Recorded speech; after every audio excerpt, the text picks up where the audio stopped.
There's a moment many women come to quietly. It's not dramatic, it's not loud. It's the realization that somewhere along the way, they learned how to leave themselves in order to belong or to survive or to be loved. If you've ever ignored your needs, minimized your truth, or talked yourself out of what you felt just to keep the peace, this episode is for you. This space honors all paths of connection, healing, and family, grounding ourselves in sacred teachings as we are anchored in ancient roots, ready to rise from the soil of our past. I'm Irene Stupski, here to guide you through stories, insights, and spiritual practices that will help you heal and rediscover your true Welcome belonging. back to Angels, Adoption, and Ancestors, soon to be Divine Angelic Guidance, as we shift into something more powerful. This is the podcast without the fluff that gets to the point so you can go on with your day in a better way. Hi, my name is Irene Stupski. I am a certified spiritual life coach, an author, and oracle card creator, and this is a space for connection, support, and belonging. Place to feel at home with the angels who have always walked beside us, with family and relationships in all its many forms, especially the feeling of disconnection, and with the part of you that's ready to stop disappearing and come home to your sacred soul self. If this conversation resonates with you, take a moment, please, to follow the show. And if someone comes to mind, like, so-and-so could really hear this today or really needs this to feel supported, share this episode with them. That's how these conversations reach the people who need them most. Let's talk about what changes when you stop abandoning yourself. I know that sounds a little harsh, but sometimes we don't even realize that we're doing it.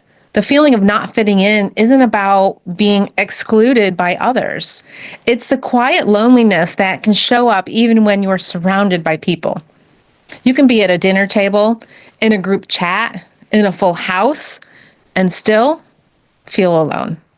Not because no one is there, but because you aren't fully there. Ooh, been there. Because you're filtering yourself, softening your truth, holding back what you really think or feel. That kind of loneliness isn't about isolation. It's about disconnection from your soul self. It's the ache of being surrounded and still being unseen. You can laugh in the room. You can contribute to the conversation. You can play your role perfectly and still walk away thinking, why do I feel so alone? That loneliness often isn't about who's around you. It's about how much of yourself you left outside of the room before you walked in. Sometimes feeling like you don't belong isn't about others at all. Sometimes it is. Sometimes it's not. But it's about the distance between who you are and who you're allowing yourself to be.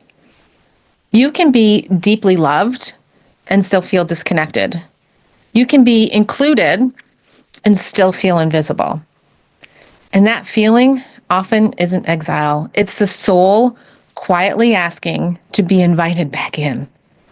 Self-abandonment doesn't usually look like neglect. It looks like saying yes when you mean to say no, staying quiet to avoid discomfort or argument, being understanding instead of honest, but you should still be understanding through that honesty, pushing through when your body is asking you to pause. Most women don't choose this consciously. It's something that we've learned.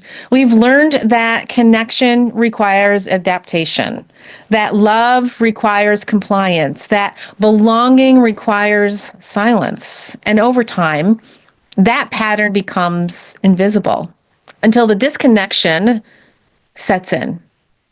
That's where we feel we don't belong. For me, I learned self-abandonment early on. As an adoptee, I learned how to read what was expected of me.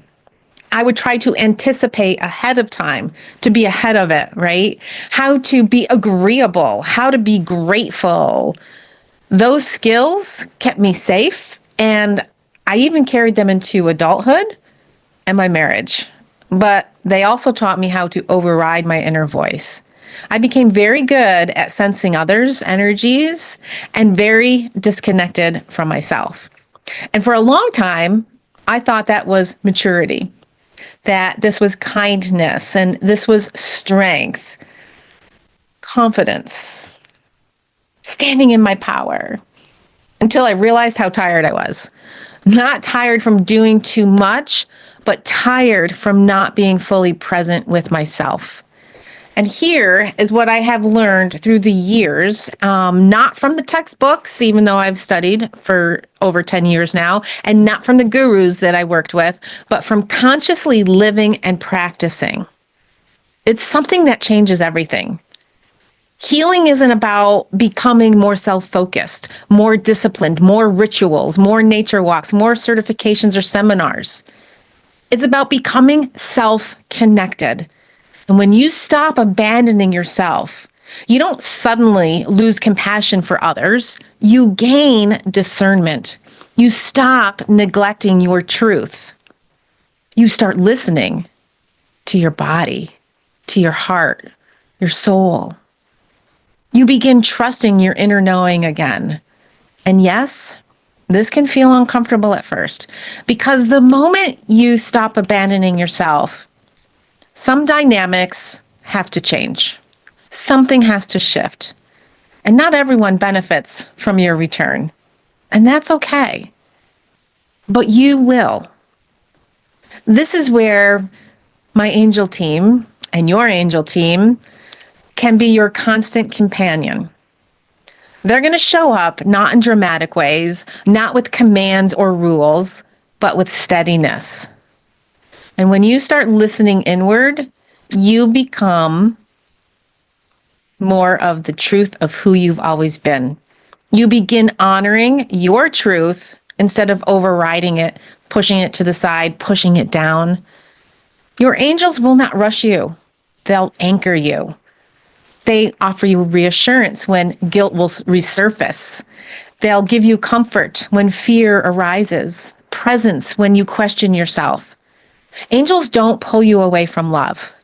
They remind you that you are a child of God, and that is pure love. That's your light. They guide you back to it.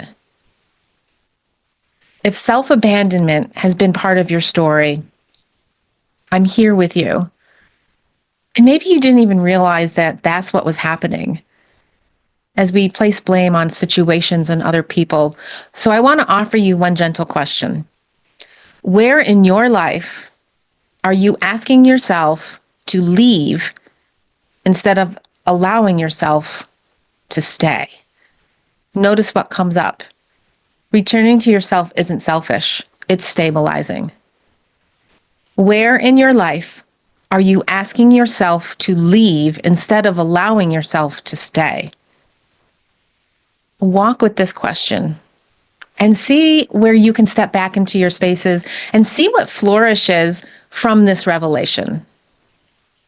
I so appreciate you being here and listening, tuning in every 2 weeks.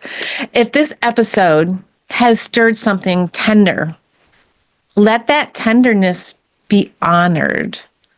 You don't need to overhaul your life. You don't need to confront everything at once. Stopping self-abandonment begins with noticing and choosing presence one moment at a time. And so if this conversation resonated, please be sure to follow the show so you don't miss what's coming next. If you download on Spotify, you can listen to it even when you're in airplane mode or along the way to work in the morning. Share this episode with someone who might be ready to come home to themselves. Angels, adoption, and ancestors grows through connection, not clicks. And don't forget, we're switching to divine angelic guidance very soon as we are shifting the title, but not the content, as we ride the wave of this divine guidance and reconnecting to our soul self. Again, I am so grateful that you're a part of this circle. So until next time, You don't have to leave yourself to belong because you already do. See you next time.